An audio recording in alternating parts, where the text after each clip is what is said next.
here, this is pretty much the home screen of the application. Very easy to use. It will ask VPN access denied, whatever the case is. You just tap on allow connection and it will pretty much start or allow you to connect to the VPN right away. So it will ask for connection request. Just tap on OK here and it will pretty much start connecting the VPN application. So very easy to use. I've reviewed a bunch of these applications. They're pretty much the same. Most of them don't even work. If not, some of them just connects and it's very slow.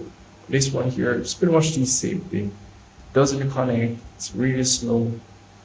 Or if it does connect, it's pretty much giving you a 2-minute connection time, which is crazy. But some of the times if you're using an application, it doesn't connect for some reason. But once you do connected, it pretty much just gives you a 2-minute connection time, which is crazy. I don't know if people use this with their applications here, but you guys want to do a review on it, so I'm pretty much doing it on it.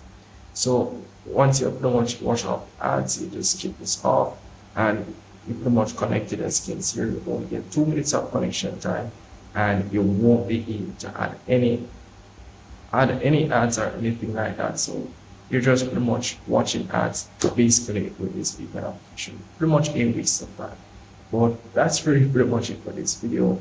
Nothing else much to discuss. The servers are pretty much the same as the other VPN application that I've reviewed. Here we able to add 5 minutes of connection time, which I said before. You're just going to watch a bunch of ads, so it doesn't make any sense. Well, anyways, hope you all understand. Yeah, see you guys in the next one.